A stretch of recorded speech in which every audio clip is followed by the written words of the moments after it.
Well, apparently the leaks were real, and now we know more about Genesis. Let's talk about that.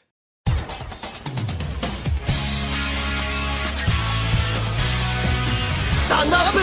Vanguard! Hey Cardfighters, welcome back to another Cardfight update, and today we've got a new live stream with the latest reveals for the Infinite Deity Cradle support wave. And this time we got a new wave of Genesis cards, and that has all to do with the fact that the new Genesis trial deck is going to be up for sale very soon in Japan. And with it, we've got to see the new VR with the official release, as well as 2 additional Genesis support cards for the new engine with this whole astral plane mechanic. So because we already discussed a little bit about the new VR for Genesis as well as Angel Feathers, links on top, we're gonna take a quick look at the card again and give some extra information concerning how I feel about the card right now. And then we go into the new cards and see what they can spell for the whole deck and as well as the mechanic itself. And besides that, we're gonna take a look at 2 extra Angel Feather cards that has also been revealed today to give some extra information about that clan as well, because both VRs for Angel Feathers as well as for Genesis were a little bit disappointing in my honest opinion. But with these new cards, this could change it up a little bit and make everything a lot better. And the main thing to take away is that even though things might not look as promising as they are, we actually don't know that much about the upcoming set. There are so many cards still left to be revealed, and everything can be flipped up its head when these other cards are going to be revealed. But without further ado, let's jump right into this new Genesis card as well as Angel Feather cards, because there are some interesting things to go over. So first off, let's start off with the VR, as we already know about what it can do, and quickly summarize what it is. And their VR is quickly Heavenly Dragon, Astraios Dragon. And yes, there's a lot of dragons, and now we also can see the original version with just a VR, and we already know its skills, but for those who don't know, it got 3 skills, and its first one is Continuous and Vanguard Circle. If your Vanguard Circle has 5 or more force markers, your back row center rearguard circle becomes an astral plane. Only an astral deity can be on an astral plane. This is the exact same skill that we had on the trial deck grade 3. And that's very great because now we have a very consistent way of getting this astral plane onto the playing field without relying on one single grade 3. So now all your grade 3s can have this skill. So you can run 4 copies of the trial deck grade 3 Uranus and 4 copies of this Astraios Dragon VR.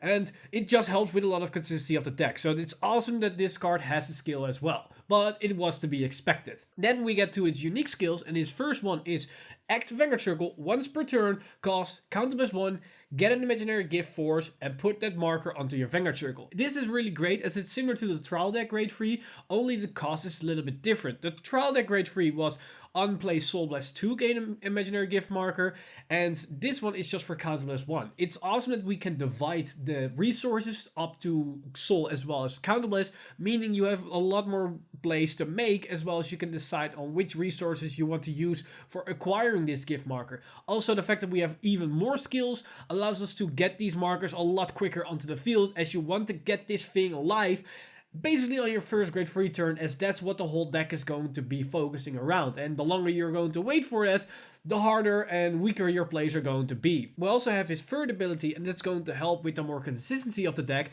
and that's Act on Vanguard Circle once per turn if your astral plane has a unit, cost, Soul Blast 1, and draw a card.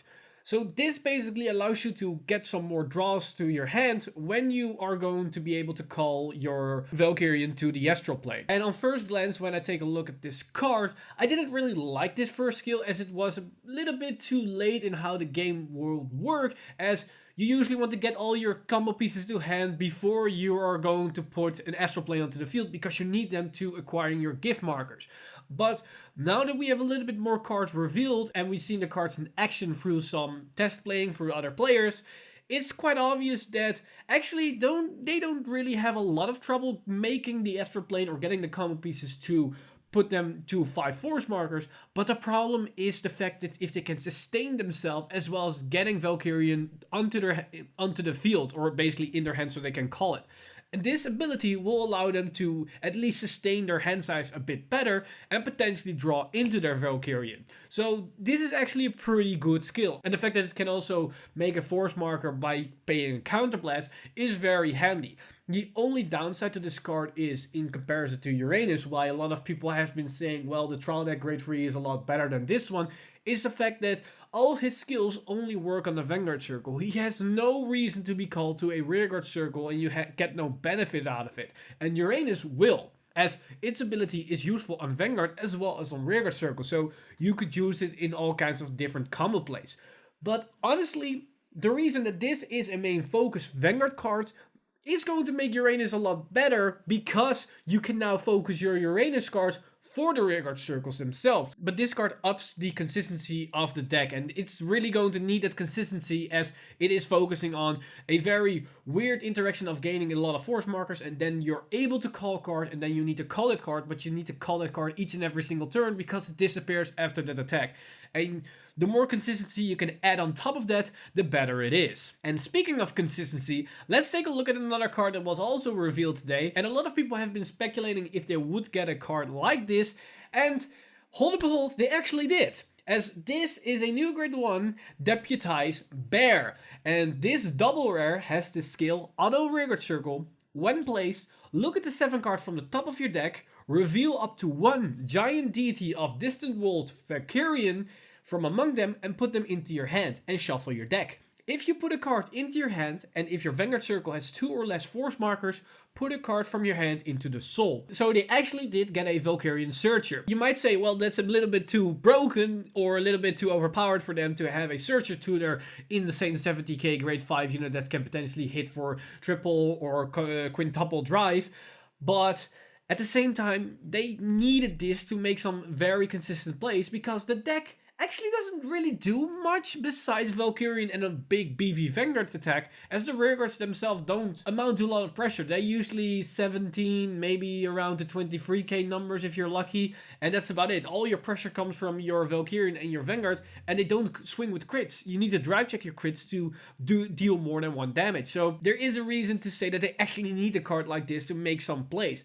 But also what's interesting about the fact is that you might not really want to use it in the early game, as if you don't have enough force markers, you're not gonna plus off it, as you need to put a card into the soul. But at the same time, you might not actually mind putting a card into the soul, as you have a lot of soul blasting skills that are pretty powerful. So you could use that to your advantage. But at the same time, you can just use it whenever you acquire a plane, and that's the real moment that you actually need to have a Valkyrian in hand. So then you can just use this card, place it onto the field, and then search the top 7, and you get a +1 basically. But at the same time, the Valkyrian will disappear. So depending on how you watch that interaction, you could say it's actually a wash, as you are going to lose that Valkyrian eventually at the end of the turn. But I find this card very interesting because its restriction per se actually allows you to have some different lines of plays to do, as you can just actually want to put that card to soul. So you want to use this card early on in the game so you can search it potentially out, as well as filling your soul to fuel for other cards. And you might ask yourself, well, for which cards do you actually want to use the Soul Blast? Well, then we're gonna take a look at the third and final card that was revealed for Genesis today, because that thing allows for some interesting interactions. And the card that I'm referring to is this grade 2 Heavenly Wind Sorcerer Burnett, and its skills are continuous rearguard circle. If your astral plane has a unit, this unit gets power plus 5k, so it becomes a 15k attacker. And this is finally something that we need for Genesis, as it can allow you to make some bigger BV numbers besides your Vanguard as well as your astral plane unit, because with an 8k booster it becomes a 23k column. So that's an actual nice number to make to have at least some pressure. But it isn't where this card ends, because the interesting part lies in its second ability, as that's Act on Rearguard Circle, cost Soul Blast 3 cards, choose one of your astral deity, and until the end of turn, when that unit would attack, it battles all of your opponent's front row units. So your astral deity Valkyrian becomes a Vermilion unit that can wipe the entire front row, and that's pretty damn good in all kinds of scenarios, as against Force of Protects, that's 2 extra retires, or at least they cannot intercept at least. And against Exile, that can be a lot of units that you could destroy in one fell swoop for only 3 Soul Blast. And this is going to be a very interesting card, and at the same time it makes the whole mechanic a lot more appealing in my eyes. As when the VR was revealed, I was quite disappointed in how Genesis was looking, as it was a very one-dimensional build where you're only going to acquire a lot of force markers underneath your Vanguard, then you have your Valkyrian and you just swing with 2 big numbers, and that's about it for the whole game. That's what you're going to do, and your rearguards will just enable this. However, with the Grade 1 Searcher, as well as this Grade 2, this whole thing changes up a lot, as it's now more than just acquiring a Valkyrian. You're now gonna do stuff with that Valkyrian which are going to impact your decisions or your strategies, or at least your lines of plays. And I'm very curious if they're gonna incorporate more cards, at least commons or rares, or maybe we get another double rare or triple rare that at least works with Valkyrian or your astral deities and change up their mechanic or their attack pattern, or at least what they are capable of. So you're interacting with the unit than just outright, oh, we have a BV number on the field that can potentially swing with a lot of drive checks. This will allow you to do some more interesting stuff, and it will make the deck a lot more interesting to play, as well as allows you to have more decisions in deck building, because if we get 1 or 2 more of these cards in Grade 2 or Grade 1 form, it's very unlikely that you're going to play all of them, as you also need to build up your force markers. You're maybe going to choose 1 or 2 depending on which grades you're going to distribute them, and that's just going to impact your specific deck and your specific playstyle. And I hope they're going to do it like that, so the deck is going to be a very interesting concept than just outright 2 BV numbers. So I'm very curious in which approach they're going to take the deck, because there's still a lot of cards that need to be revealed, as I hinted at the beginning of this video, and we just don't know that much at this point. But before I'm going to end the video, there are still 2 quick cards I want to go over. The new Angel Feather cards that were revealed this morning, or yesterday at late at night, depending on what time zone you're living in. But for European, it was very early on in the morning.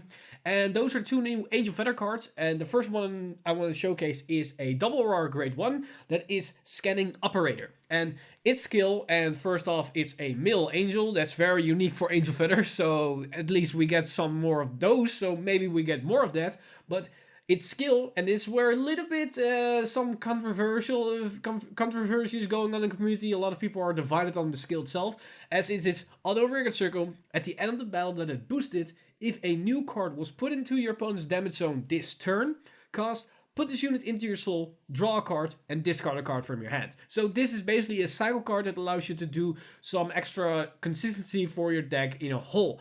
And it isn't really a powerful skill at all. And that fact that it is a double R is not sitting that well with a lot of people, as it doesn't really do that much. However, it is a solid skill nonetheless. It allows you to have a little bit more consistency options through the deck itself, as you're filling the soul, depending on future cards that could help with some cards that's soul blasting. And we had an older card from the previous set, Doctoroid Ether, that was a soul blast with an on-hit pressure, so it could interact with that as well. But also the fact that you're going to draw and then discard, you're not plussing, but you're discarding a card. And depending on what you discard, you could actually benefit from it, because Angel Feathers has the Grade 2 that can superior call from the drop zone. So you could draw a card and you could just discard your hospital, and that hospital is there safe for when you need it for your kill turn. So you have more options available in that kind of side. And maybe the card is not great now, but this is just a very solid support card that could always be useful depending on what kind of build you have. And that's the reason why I think they gave it a double R treatment, as it's a very universal skill that could be used in all types of deck. But it does synergize with the new VR, as it works with the fact that something needs to put into your opponent's damage zone to use its skill. It also removes itself from the field, so it's also pretty good against other control decks. And a lot of control decks are currently existing in the meta, so it does have a spot right there. But you can also read the card differently, as it states at the end of the battle that it boosted, a new card was put into your opponent's damage zone.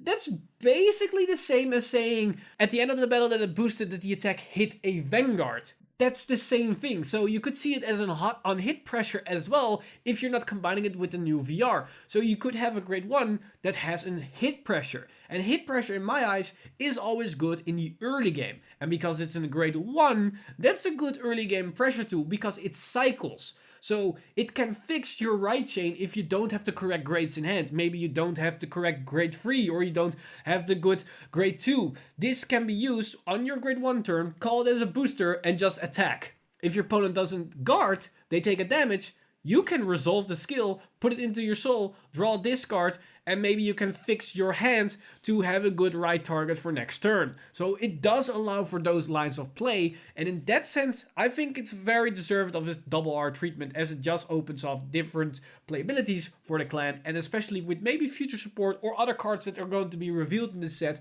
as again, we don't know that much in this set at all for Angel Feathers as well. There are still a lot of cards that need to be revealed for those clans. But there was another card revealed, and this is quite very certain clear of how good this card potentially can be, and that is the new grade 2, that is Hygienist Angel. And it has one skill, but more importantly, it is a 7k body.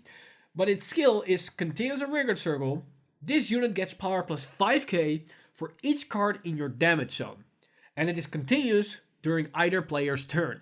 And it's your damage, and it doesn't care if it's face up or face down. So this can be a very strong beater on their own, because when you're at 4 damage, that's a plus 20. That's 27k. And when you're at 5 critical damage, it's a 32k beater. And Angel Feather's major weakness is pressure. Putting your opponents on pressure. Beating with high numbers. That's not something the Angel Feathers can do.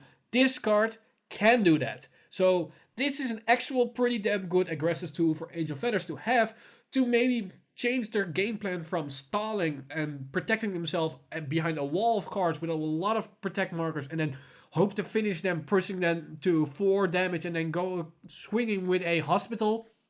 This card either enables that a lot more efficiently and a lot more consistent, because you're starting to beat with higher numbers right from the get-go, or it can just be a new type of strategy that they're going to incorporate that is going to be aggro angels. Depending on the rest of the support cards, this could either be a centerpiece to a new strategy or a good addition to the current builds if you want to change up your tactics. Overall, I think it's a pretty solid card, because yes, the 7k body might hurt it, but the fact that it can swing in for a lot of power for free consistently, and it is not easily beat over by your opponent, they need to waste removal cards to remove this thing, is actually pretty decent, because you can also just fetch it back from the drop zone with your grade 2 that can just superior call it if you want to. So yeah, Angel Feathers now finally has a card that can beat for high numbers, something that they didn't have without something like Hospital or the grade 1 pony that uses Counterblast. So yeah, that's pretty decent if you ask me. And those were all the reveals that we got for Angel Feathers as well as Genesis today.